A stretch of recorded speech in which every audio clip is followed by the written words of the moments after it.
Hi guys, as you can see, I'm back on the auctions. I was bidding on these last Friday and they arrived yesterday.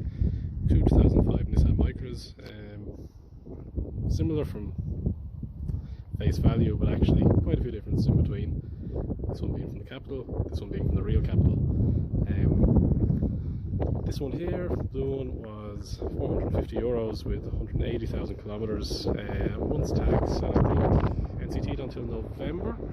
This one here is 68,000 kilometers, which is very, very low, I think. Also on once tax and NCT'd until September.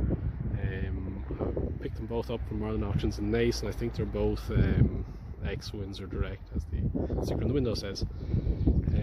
What I might just do is I'll give you a quick walk around the two of them, see what we can see what needs doing, and maybe see what we can get for them. So, just going around the outside of the blue one first of all, and one thing to get to notice straight away, and especially if you're familiar with these Micras, is those headlights. They are so crystal clear. They're absolutely perfect. On a car that has 180,000 kilometers versus, say, for example, this red one here with 68k, and you can see how yellowed and stained they are. I think they're spurious lamps. They're just too clean to have been polished up. I'd say it was probably an NCT fail at some point, but it really freshens up the look of it. Versus this one, having those nice, fresh, clean lamps. This one I think is probably a little rougher in reality than I was hoping for, but then for €450, I guess, what do you really want? Just kind of walking around it. All the hubcaps are pretty badly scratched. They're all just like that. A little dent in the door there. This is kind of the better side of the car, really. The rear of it's not too bad. This side here though is kind of the worst. There was a photo on, because I bought these sight unseen. The auction try and give you photos of what to expect with these cars in terms of damage and things like that, and I have to show you this scratch here on the driver's door. That was in the auction photos as being damaged. This was not huge dent here, and this actually is not even attached. So that's something we can fix up. I think that's going to have to stay the way it is. I think I might be able to suck some of that out with a plunger. It won't be great, but we'll have a little go at it and see anyway. Other than that, the outside's not too bad. The only other thing I would note, which I often say I always consider to be a good sign, even though the tyres are middling at best and a shit brand, quite frankly, Z-Tech's, never heard of them.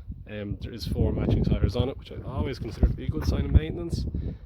They're all the same brand, and they're all the same, similar sort of treadwear all around the car. Someone once told me when you're checking out cheap old used cars, most people have a tendency to start under the bonnet, but actually the best advice is to start in the boot. It's really good advice here, because it doesn't even open. Just flick the key. There we go.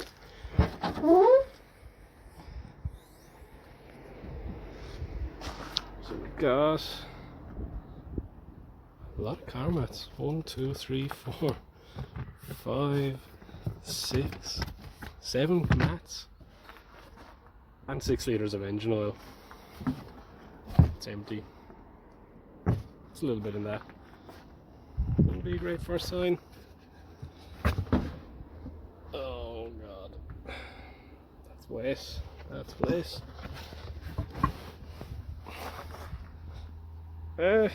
You know, it's not pool of water, there's a little condensation. We might take that apart and dry it. Now for under the bonnet. I think this kind of ties in with the drinking problem theme. Looks like it gets a few top-ups, a little bit of oil around the place, but at least it's getting topped up, I suppose. If we just check it on the tipstick, the oil is on the full mark. But this is a good example. I'm always talking about engine oils. It's a good example of burnt engine oil. That oil looks pretty tired in all reality. I don't know, I'd say this car maybe is at a point in its life where the owner was just not getting it serviced, topping it up when it needed it. And I don't know how I I feel about that. We'll probably change on that. Just try and pop that back in. So you can see with the coolant, there is a very small amount. Oh no, it's actually not. It's pretty much on halfway in the expansion tank. You can just see it sloshing around. So that's a good sign. The old Mayo check, hoping for good things, a little bit nervous. That looks good. Also, doesn't look so bad. So that's quite promising. And other than that, I mean, it's relatively, you can see where the oil splashes from where it was topped up. Other than that, it is nice and dry around. Signs of any major leaks. Like I said before, I always like to see the dust on things, means it hasn't been disturbed, no one's been playing around with it. No huge amounts of rust or anything like that, which is always very, very good. So actually, you know, maybe it is fond of a sup of oil, but after 180k, I'm not sure if that matters. Change it, put some fresh, nice clean oil in it. Once it starts and runs fine, you know, it should be fine. And interestingly, just on that point, and burning oil, etc. So it was NCT'd November last year with 179,000 kilometers on it. It's right there, 179,545. I think there's 180,200 on it now, so it's only done maybe 700 kilometers since its NCT test. And not that that's like the benchmark of, you know, how good a car is, but at least if the emissions were in spec then and the engine was running okay then, probably too much hasn't changed in a matter of 700 kilometers or so. If we were to move on to the inside, this car clearly owned by a car mat enthusiast. So many mats in the boot, and there is not one, not two, but 3 mats on the driver's floor well as well. It's a little bit dirty, nothing too crazy. This car did come with a check engine light on, so I was just scanning it yesterday just to get an idea of what was going on. There's a lot of different faults in it, most of them historic, so nothing, you know, nothing current. So basically what I've done was I cleared all the faults. I'm just going to drive it again for a few days and see what faults come back into it before I make a judgment call. It was far too many in my opinion to see the wood from the trees from the get-go. We'll just move into the back of the car again. We're like 3 deep with mats and glitter. So something interesting. Fuck knows what that is. But generally no rips, no tears, not too much wear on the carpet, not too much wear on the seat. I'm pretty happy with that, all things considered.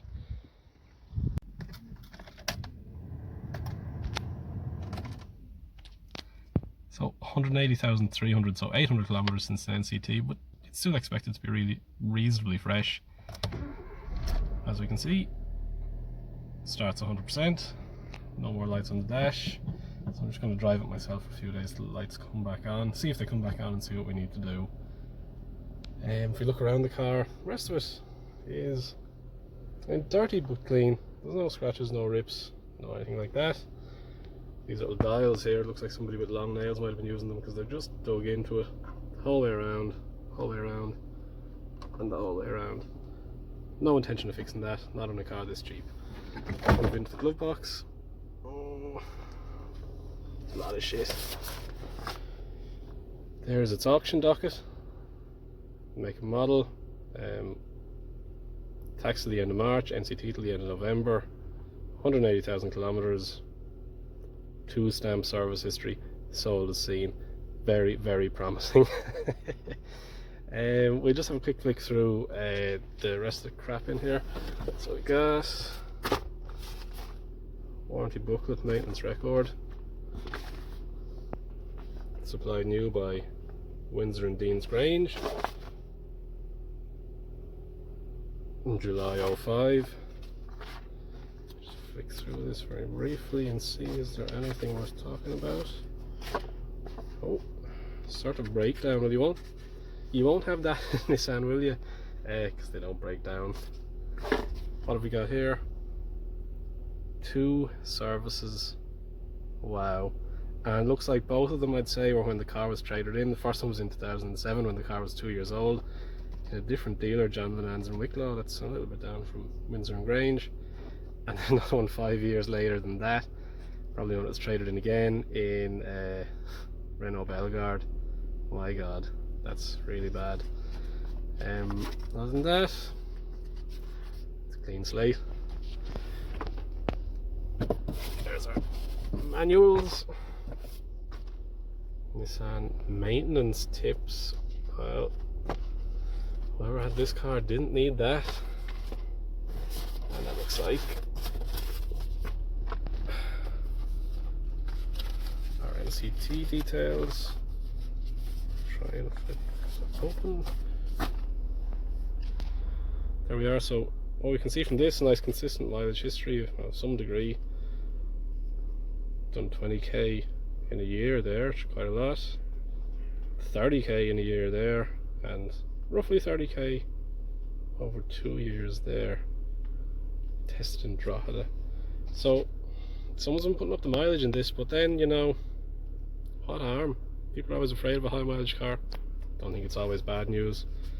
Sometimes be more fearful of a low mileage one. There's our test report. Everything looks good. Emissions were tidy enough. Tread depths are middling on 3 of our tyres, but you know, like I said, they're all evenly worn, all the same brand, so I consider that to be a good thing. And that is our glove box, well and truly interrogated. That's off the back of one of the headlights, isn't it? I think it is. Great. So what I think with this car, like I said, it cost 450, hammer price at auction. There's 150 fees on that, made it €600. I'm thinking I'm trying to fix that fuel filler door myself, change the oil and filter, maybe change the spark plugs, see what faults come into it. Say maybe there's 200, 250 to be spent. That'll make the car cost 850, and I'm thinking maybe try and advertise it for 1250. There's maybe not a huge amount of profit in this one. You know, if we get 200 or 300 out of it, that'll be it. But I think it's nice to see these old cars live again sometimes, and someone else might get another couple of happy years out of it. It's a cheap car for that. You know, if someone buys it for around that price, gets a year's driving out of it, because it has got a long NCT, a little bit of road tax. You know, if it lasts another year or two, how bad? The body is pretty clean aside from that corner. The interior is pretty clean. I think somebody might be happy with it for that. I could eat my words. We'll see if faults come back into it. But you know, for now, I think that's the route we're going to take. Then we move on to this little red one here. Really happy with this one. It's actually hard to know which one I prefer, to be honest. I don't know. They're pretty cool. I used to have one of these years ago, a silver one, when I was much younger. I always kind of had a bit of a place for them. I think they're really good. This red one here, like I said, 68,000 kilometers, which is very low. In some ways it looks really original, in other ways not so much. The headlights, obviously, I would consider to be a good sign, the way they've got the yellow, the weathering on them. It's, you know, nice to see a bit of originality that way. You know, usually if you see one weathered, one not, or two brand new ones, you can be a little bit suspicious like that. So it's nice to see some originality there. This one is actually a 1.2, which again, you know, it's actually hard to know. The 1.2 probably is a little nicer to drive, probably no worse on fuel than 1 litre. But the road tax is double the price of a 1 litre one in Ireland. It's nearly, I think the 1 litre is 190 and this one is 360, so it's a little hard to justify that way. But I suppose at this age and price bracket, you're kind of buying on individual cars and condition, you're not eking out cheap road tax and stuff like that. So if we just briefly go around the outside, I'll show you a few little things I've spotted. This bonnet, I think may have been painted at some stage because there is a drip in the paint right there. The front bumper has unquestionably been painted at some point, and even if we just come around here, it's probably the easiest place to see the difference in the paint colour here and the paint colour here. You know, that's what it is, I suppose. We move around to the side, a little bit of a dent here. Not too worried about that, going to leave that as it is. One thing I notice, and one thing people are probably familiar with, is that these red cars, like kind of, you know, non-metallic reds, have a tendency to fade really hard. And then we move on to this little red one here. I really like this one, although I actually don't know which one I prefer. They're both really cool. I think they're such good little cars. I actually used to have a silver one when I was much younger, and when I was learning to drive, had it for a couple of years. Mine was 2004. But ever since then, I think, you know, are they a little bit feminine? Maybe, but I think there's a certain Japanese quirkiness to them as well. Maybe a little bit of Nissan Power or something like that with the headlights, or Nissan S-Cargo, one of those type of quirky Japanese models. But if we just have a look around this red one here, this one is a 1.2, which in Ireland means the road tax is nearly twice as much as the 1 litre version. The 1.2 is 360 tax for a year. I think this 1 litre is 190. So maybe I suppose in some ways that's a drawback on this car for a potential buyer. But at the same time, I think at this age of mileage, you're buying cars on individual condition and not necessarily particularly cheap road tax, etc. I suppose just if we move on to looking around it a little bit, this one is a SV. I don't know what that means really, but it's a 1.2, it has alloys, and that's about all I can see different on the outside between the two of them. If we look at the bodywork for a little while though, a few little things jump out at me. As original as this car does look, particularly like I was explaining with the faded headlights, which is a good sign of originality, I think. It's definitely had some cosmetic work done. I don't think anything structural or dangerous. There's no negative history with this car that I can see doing a reg check or even looking around the car, but a lot of lumps and bumps. Look here, that's actually a drip, paint drip or a paint run. Looking around it, we can kind of see some of the colour differences, like this front bumper here versus the wing. This is a nice bright red, this is much flatter. And as anyone knows, I suppose, with these non-metallic reds, they do have a tendency to fade over time. Again, if we look, there's a tasty bit of a dent there, but we don't care about that. So if you look at that side, the paint is kind of dry, kind of faded red. Even if you compare it to the wing mirror, it's kind of dry, kind of faded, and there's an SVE badge on the wing. So come around to this side, paintwork is much shinier. You can see the reflection in it there, the car beside it. No SVE badge, and this paint match up perfectly, so definitely, I don't know, had some kind of repair, I would say. Other little things, just to know on the bodywork, there's little scratches absolutely everywhere. One there, one there, a little bit of pebble dashing. That number plate's seen a few tow bars in it today. Got some lacquer peel on the mirror. It's missing its roof whip. These panels, I would say, are original. You can really see how kind of flat, tired that is. But you know, originality. It's got a lot of lichen on it. There's some there, some there. There's quite a lot on the roof too. I don't know if you can really see that. It's clearly been sitting up. We're not getting washed that often. Around the back, there's more little scratch. This boot lid's suspiciously shiny, but we try and ignore that. Another little scratch. Another little scratch. But generally, actually, tidy enough little car. My gut feeling with this one is that it's probably owned by someone elderly or that type of thing, because it's a real old folks car. And I'd say it's just been, you know, bumped and scratched and tipped off this, that and the other, but nothing serious. I think it's just had a series of cosmetic repairs over its lifetime, which kind of leave it the way it is. And it's always something you see, you know, again with old folks cars like this, when they damage it, they do always tend to get it fixed up again, because they don't want it to look bad. Even though I suppose you can see all the slightly different shades of red, it's still very presentable. Good old-fashioned tyre check. All the alloys are pretty okay, some scratches but not too bad. These front tyres, tread depths are pretty good. They are both Ovation brand. Something I think we're plagued with in Ireland is unlimited amount of really shit tyre brands. These are no exception. Tread depth is good. Again, another Ovation there. That's kind of the worst wheel, but generally these are clean and presentable. The rear tyres, which kind of surprised me a little bit, probably have to be replaced. You can see there's quite a lot of cracking around the middle of the sidewall, and huge amount of cracking around the shoulder of the tyre. These tyres, that kind of immediately made me think, Jesus, what's going on there? If you look, they are a Dunlop tyre.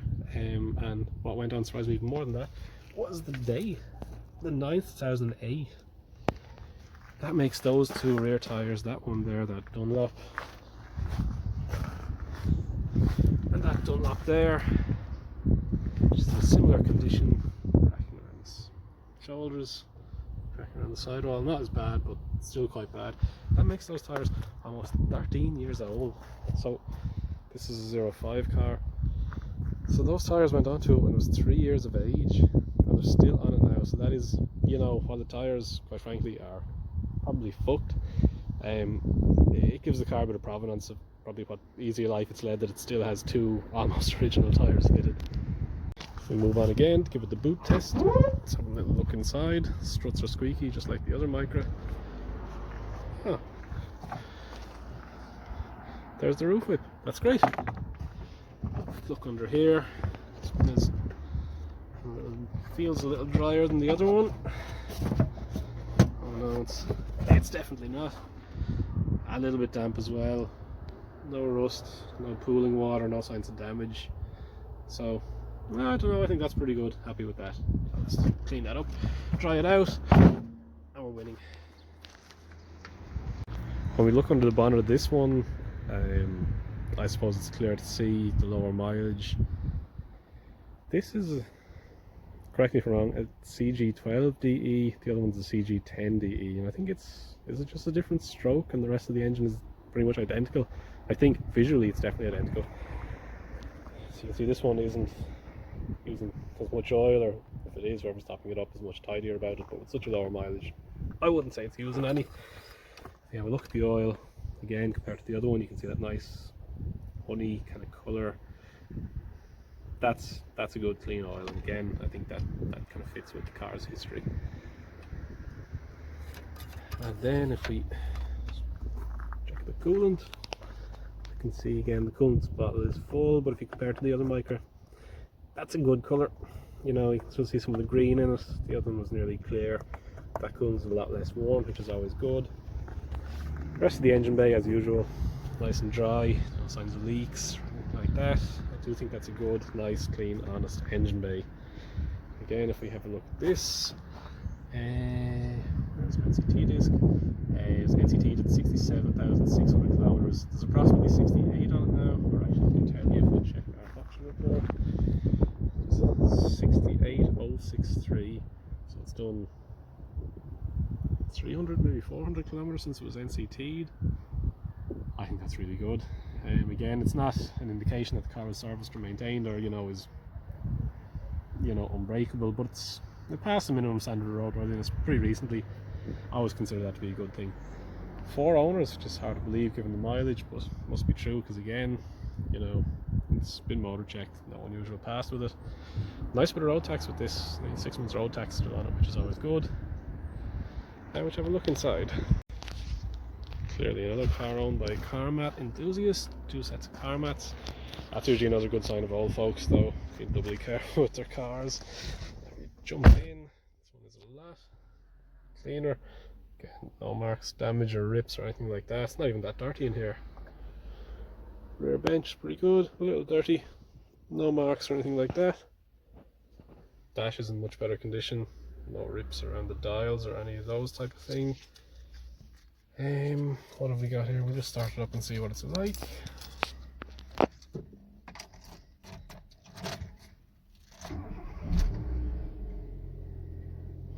Runs quite well.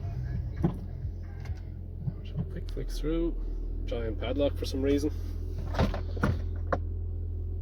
Oh, 20 cent. That's great. Absolutely nothing else. No manuals, no service history, no nothing. Great. Don't need those anyway, do we? Other than that, pretty clean interior. Really happy with it. No wear on the wheel. Very little wear on the gear knob. I don't know. Pretty happy with that. I know there's no history there, but it passes the mileage check. It's genuine. What more do you want? I think the rest of this is pretty much the same as the blue, the lower spec Micra, except for the switch here for the power windows. The other one has the little wiggly switch things. But that's us on the inside. Really, really clean. Very, very happy with it. So this one here was Hammer price €850, so with fees made it €1,000, or actually €999.80, which is really good. I'm thinking with the low mileage, and you know, doesn't need a lot, needs maybe 2 tyres fitted, just a bit of a clean up, but mechanically I think it's in very good shape. I'm thinking about chancing my arm here with 1950 and see how I go. The low mileage will be attractive to someone, a lot of tax, a lot of NCT. I can always drop the price, but you can't go back up, so I'm thinking ask 1950 and we'll see how it goes. So the overall strategy then, I think I'm going to get this cleaned up first, the red one, get that advertised, get that sold, try and get some of my money back. Then I can move on to getting this blue one done. Just have to drive that for a little while and see what faults come into it. So there's maybe another video on the blue one, hopefully not on the red one, hopefully that just gets sold. Leave any comments you want, guys. I was interested in feedback or comments or what people have to say on these things. Thanks for taking